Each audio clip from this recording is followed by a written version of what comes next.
This assessment asks us to draw a reaction coordinate diagram that rationalizes the fact that A, being more stable, will form more quickly in the reaction shown.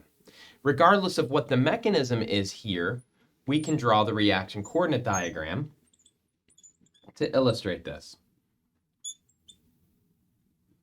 What we'll first do is recognize that the alkene starting material will be here regardless of whether we're forming A or B. Let's assume that this is an uphill reaction because it is. We're going from a neutral alkene to a positively charged carbocation. And so we'll go ahead and draw for A what might look like this using our green marker. And we'll just say that that's where A is going to finish. We can grab a different color marker. We're still going to start at the same point, but if B is less stable than A, it's going to finish at a higher level. The fact that it finishes at a higher level means our reaction coordinate diagram is going to look something like this. And with a reaction coordinate diagram that looks like this, B has a higher activation energy than A.